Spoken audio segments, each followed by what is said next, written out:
আসসালামু আলাইকুম রহমতুল্লাহি ওবরকাতুহু। সম্মানিত দর্শক, পুলিশের সাবেক আইজি ডক্টর বেনজিরকে নিয়ে খুব তোলপাড় হচ্ছে। একই সঙ্গে সেনাবাহিনীর সাবেক প্রধান জেনারেল আজিজ, তাকে নিয়েও হইচই হচ্ছে। দেশের মানুষের মধ্যে এক ধরনের কথাবার্তা হচ্ছে। অনেকে বলার চেষ্টা করছেন যে এই দুজন যে অন্যায় করেছেন, অপকর্ম করেছেন, তাদের রক্ষা নাই। এমনকি আওয়ামী লীগের মধ্যে এক শ্রেণীর লোক বলার চেষ্টা করছেন যে আওয়ামী লীগ এর দায় দায়িত্ব নেবে না। এর কারণ হলো আওয়ামী লীগ তাদেরকে চুরি করার জন্য নিয়োগ দেয়নি, তাদেরকে দেশ সেবা করার জন্য নিয়োগ দিয়েছে। ঠিক আছে, আমাদের নির্বাচনের ভোটের সময় তারা যতটুকু সাহায্য করার তারা করবে, এই জন্যই তো আমরা তাদেরকে অনেক মানুষকে টপকিয়ে তাদেরকে ওই পদে দিয়েছি। কিন্তু তাই বলে চুরি করবে, তাই বলে তারা রাষ্ট্রীয় সম্পত্তি অপচয় করবে, এজন্য তো তাদেরকে ছাড় দেওয়া হবে না, তাদের বিরুদ্ধে ব্যবস্থা নেওয়া হবে এবং তাদেরকে এমন দৃষ্টান্তমূলক শাস্তি দেওয়া হবে যেন অনাগত দিনে তাদেরকে নিয়ে তাদের মতো কেউ যেন আর কোনো বাহিনীকে পর্যদস্ত করতে না পারে।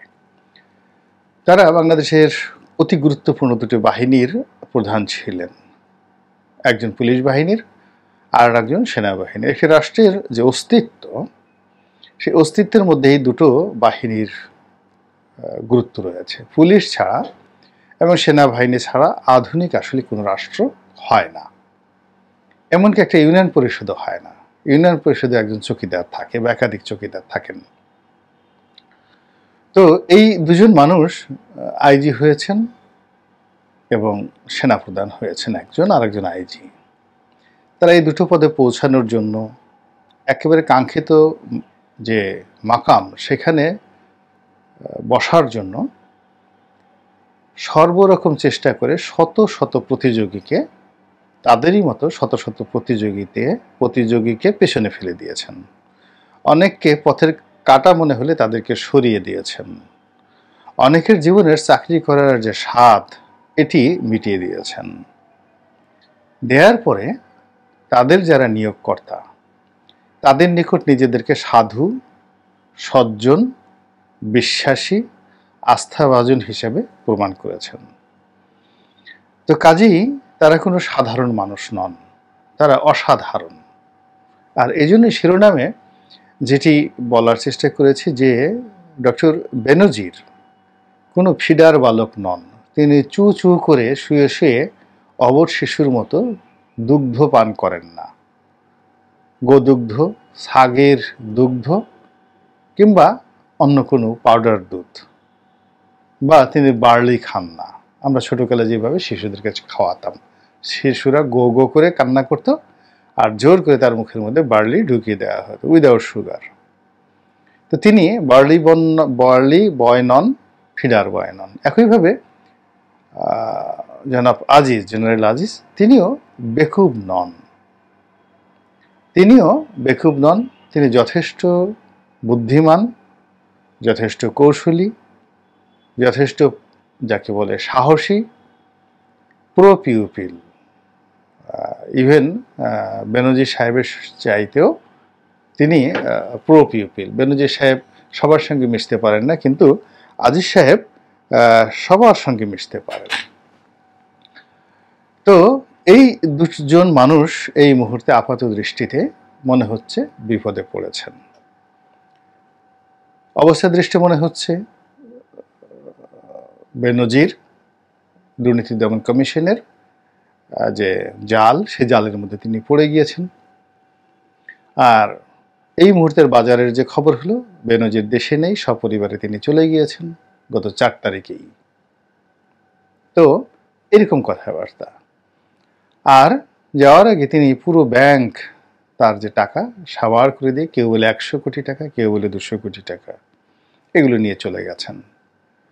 এখন বাংলাদেশের মাটিতে ডক্টর বেনজিরের জন্য 100 কোটি টাকা, 200 কোটি টাকা এগুলো উঠানো, নিয়ে যাওয়া, এগুলো খুব নস্যি। কিন্তু তার চেয়ে ভয়ঙ্কর যে কথাগুলো এখন আকাশে বাতাসে ঘুরে বেড়াচ্ছে, যে তিনি যখন বড় বড় পদে ছিলেন তখন ট্রাঙ্ক ভর্তি করে ডলার বাংলা টাকা নয় ডলার তিনি নিয়ে গেছেন, এরকম কথাবার্তা হচ্ছে।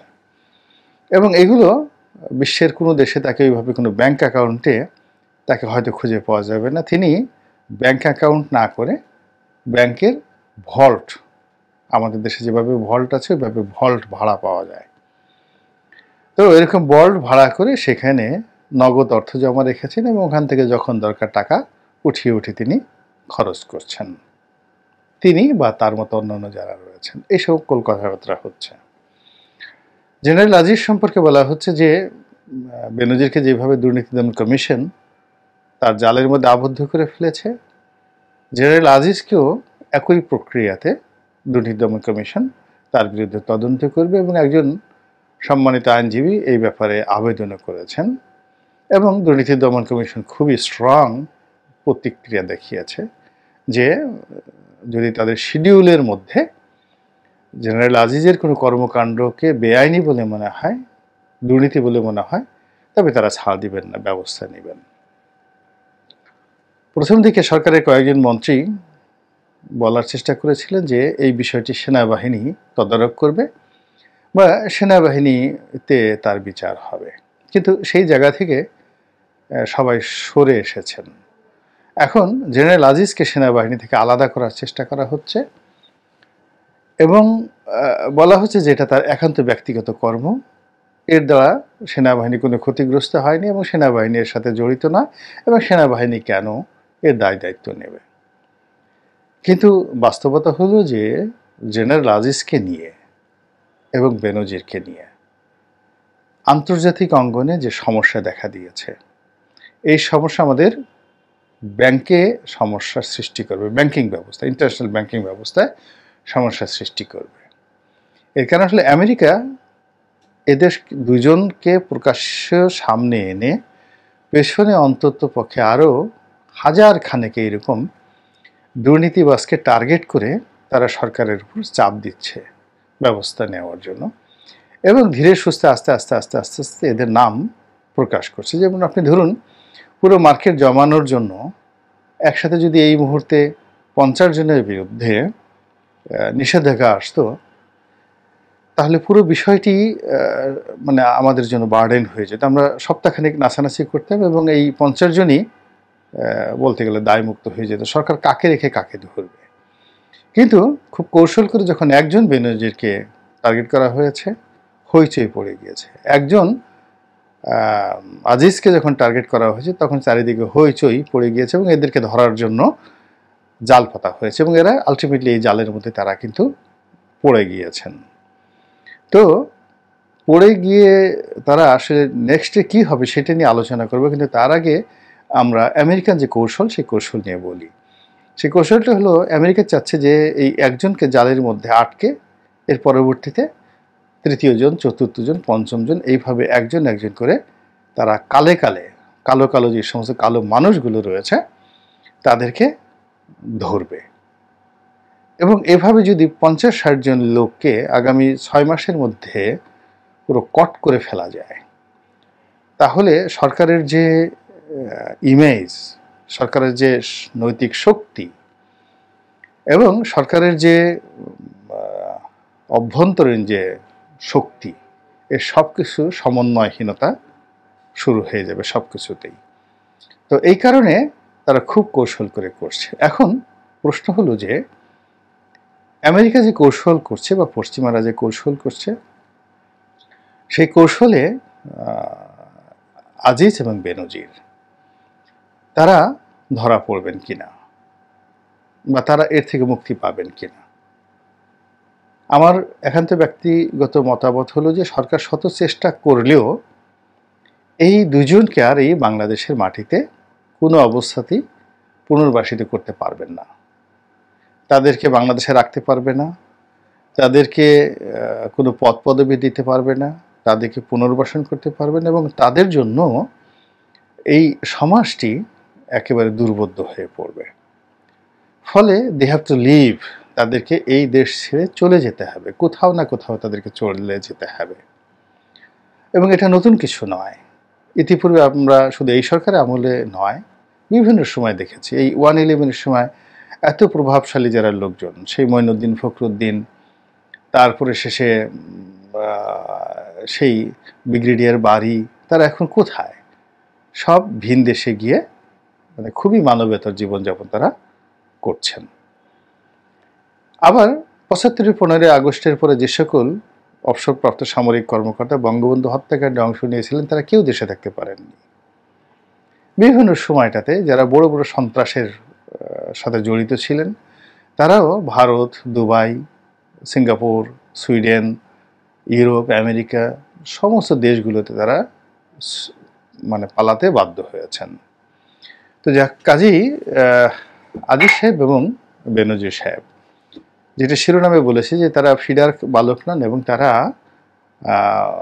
বেকুব নন, ফলে তারা যা কিছুই করেছেন এটার সেকেন্ড অপশন, প্রথম অপশন হলো যে বাংলাদেশের ক্ষমতায় একেবারে জীবনের শেষ দিন পর্যন্ত আঠার মতো লেগে থাকা এবং উত্তর ক্ষমতায় প্রতিষ্ঠিত হওয়া, বড় বড় পদ পদবি পাওয়া। যেমন জেনারেল আজিজ যদি মন্ত্রী হয়ে যেতেন, বেনজির যদি মন্ত্রী হয়ে যেতেন, এটাই স্বাভাবিক ছিল। এই অপশনকে তারা 1 নম্বর রেখেছেন, রেখে তারা সকল কৌশল অবলম্বন করেছেন। দেশে তাদের লোক আছে, জন আছে, পদ আছে, পদবি আছে, এবং তাদের যারা আপনজন তাদেরকে বিভিন্ন গুরুত্বপূর্ণ পদে বসে তারা কিন্তু এই বাংলাদেশে রাজনৈতিকভাবে, অর্থনৈতিকভাবে কিছু করার চেষ্টা করেছিল। বেনজিরের হোটেল ব্যবসা ছিল, রিসোর্ট ছিল, তারপর আরও বড় কিছু করার তার প্ল্যান ছিল। সে টেলিভিশন চালাবে, পত্রিকা চালাবে, এরকম মহা পরিকল্পনা। জেনারেল আজিজ কী করেছেন আমি সেটা এখনও বলতে পারবো না, বিকজ তাকে নিয়ে এখনও ওইরকম কেউ মাতামাতি করতে সাহস পাচ্ছে না। কার্যত সেনাবাহিনী এখনও তাকে ওন করছে, যেটি পুলিশ বাহিনী বেনজির ক্ষেত্রে ঘটেনি। তো ফলে কি হচ্ছে, বেনজিরকে সেকেন্ড অপশন, সেই সেকেন্ড অপশনে তাকে যেতে হয়েছে, অর্থাৎ দেশ ছেড়ে পালাতে হয়েছে। তো এখন দেখুন, দেশ ছেড়ে পালাতে গিয়ে তিনি যে কৌশল অবলম্বন করেছেন এবং তিনি যে বুদ্ধিমত্তা দেখিয়েছেন এবং ক্ষমতা দেখিয়েছেন, যে একটা টু শব্দ করার ক্ষমতা কারো ছিল না। তিনি একেবারে বীরের মতো বাংলাদেশ ছেড়ে চলে গিয়েছেন। এবং অবাক করা বিষয় হলো যে তিনি যাওয়ার সময় একেবারে তার যারা মানে তাকে নিয়োগ দিয়েছিল, সেই নিয়োগকর্তাদের মুখে এমন সিল মেরে দিয়ে গেছেন, এমন কুলুপ এঁটে গিয়েছেন, এখন কেউ আর তার ব্যাপারে ইতিবাচক কথাও বলতে পারছেন না, নেতিবাচক কথা বলতে পারছেন না। যেভাবে ধরে নিয়ে আসবো তারেক জিয়াকে, ধরে নিয়ে আসবো অমুককে, এর বিচার হবে, ওর বিচার হবে, ওকে ছাড়াছাড়ি নাই। তো এই বিষয়গুলো নিয়ে কিন্তু যারা এই সকল বড় বড় কথা বলে, তারা একটিবারের জন্য কেউ বলছে না যে বেনজিরের ছাড় নাই, বেনজিরকে ধরছি তো ধরছি, একে দেখে দেব, আমি যদি জীবিত থাকি বেনজিরের বিচারে বাংলার মাটিতে হবে। কেউ কিন্তু এই কথা বলার সাহস এখনো পাচ্ছেন না। তো কি পরিমাণ সে দুধ খেয়ে বেনজির তার যে সিনা এটাকে উঁচু করেছেন, এটি কি বাঘের দুধ নাকি গন্ডারের দুধ নাকি সিংহের দুধ খেয়ে তিনি এইরকম একটি সিনা তিনি বানিয়ে ফেলেছেন। তো কাজেই তাকে কেউ স্পর্শ করতে পারেনি। আবার অন্যদিকে আজিজ সাহেব এখন এমন একটা পর্যায়ে আছে যে তাকে নিয়ে কেমন যেন কথা স্তব্ধ হয়ে গেছে। বেনজির সাহেব একেবারে সগৌরবে বাংলাদেশ থেকে চলে যাওয়ার পর আজিজ সাহেবের প্রতি যে আক্রমণ, এটা অটোমেটিকভাবে থেমে গিয়েছে। যে বেনজির সাহেব যদি এই কাজ করতে পারে, আজিজ সাহেব আরও বুদ্ধিমান, আরও ক্ষমতাধর, এবং তাদের কাছে আরও অনেক গোপন তথ্য আছে, নারীর টান আছে। তাদেরকে টান দিলে কতজনের পাঞ্জাবি খুলে যাবে, কতজনের শাড়ি খুলে যাবে, কতজনের পেটিকোট ব্লাউজ নিয়ে টানাটানি লেগে যাবে, এই মানে তছনছ অবস্থা হয়ে যাবে। তো কাজেই তারা যা কিছুই করেছেন পরিকল্পনা করে করেছেন, বুদ্ধিমানের মতো করেছেন। ফলে আমরা যারা ফিডার বয়, আমরা যারা চু চু করে এখনও ফিডার খাচ্ছি, তারা ছাগলের 3 নম্বর শিশুর মতো কখনো লাভ দিচ্ছি ডান দিকে, কখনো বাম দিকে, কখনো মনের আনন্দে, কখনো ভ্যা ভ্যা করছি, কখনো ম্যা ম্যা করছি, কিন্তু তারা তাদের কাজটি কিন্তু ঠিকমতো করে গিয়েছেন। আর অন্যদিকে এই পুরো ঘটনাটিকে আই ওয়াশ হিসেবে ব্যবহার করার জন্য, মানে এটা দেখিয়ে জনগণকে বোকা বানানোর জন্য যে একটা পরিকল্পনা করেছিল, তারাও ভীষণ রকম দুঃখ পেয়েছেন। এই কারণ হলো তাদের সেই আই ওয়াশ প্রকল্প সম্পূর্ণরূপে ব্যর্থ হয়েছে। এর কারণ হলো যে যাদেরকে টার্গেট করে, যাদেরকে খেলে, যাদেরকে নড়াচড়া করে মানুষদেরকে আনন্দ দেওয়ার যে একটা ব্যবস্থা নেওয়া হয়েছিল, কিংবা যাদেরকে পুতুল নাচের পুতুল বানিয়ে লোকজনকে একটু যাকে বলে নেশার মধ্যে, একটু আশার মধ্যে, একটু সাসপেন্সের মধ্যে, একটু রোমাঞ্চের মধ্যে রাখার যে পরিকল্পনা হচ্ছিল, সেই পরিকল্পনাটাও পরিপূর্ণভাবে ব্যর্থ হয়েছে। ফলে আই ওয়াশ প্রকল্প দিয়ে কোনো কাজ হবে না। যদি এখানে সত্যিকার অর্থে এখন জনগণের অবস্থা এমন হয়ে গেছে যে জনগণ কাউকে বিশ্বাস করছে না। এমনকি যদি কোনো অপরাধীকে এরকম অ্যাট্রাকটিভ, জনগণের কাছে খুব অ্যাট্রাকটিভ অপরাধীকে যদি কেউ মানে ফাঁসিতে লটকায় এবং তার যদি প্রকাশ্য সমাবেশে ফাঁসি হয়, ফাঁসিতে যদি সেই লোকটি মরেও যায়, তবুও জনগণের অবিশ্বাস এমন পর্যায়ে চলে গেছে, বলছে যে ও মরে নাই, ওর গলার মধ্যে লোহার কোনো কিছু লাগিয়ে দেওয়া হয়েছে, লোহার চামড়া লাগিয়ে দেওয়া হয়েছিল। ফলে লোক সম্মুখে সে ভং ধরেছে।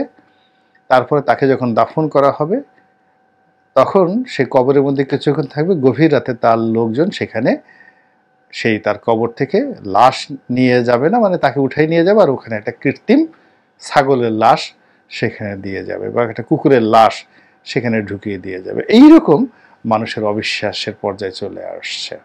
তো বোঝার চেষ্টা করুন, যারা আই ওয়াশ করার চেষ্টা করছেন, যাদের আই ওয়াশ করবেন, মানে যাদের চোখ ধৌত করবেন, তাদের চোখের পেছনে যে একটা মস্তিষ্ক রয়েছে, মস্তিষ্কের নিচে যে একটা হৃদয় রয়েছে, সেই জায়গাটিতে কতটা জটিলতা সৃষ্টি হয়েছে আপনাদের সততা নিয়ে, আপনাদের যোগ্যতা নিয়ে, ন্যায়পরায়ণতা নিয়ে।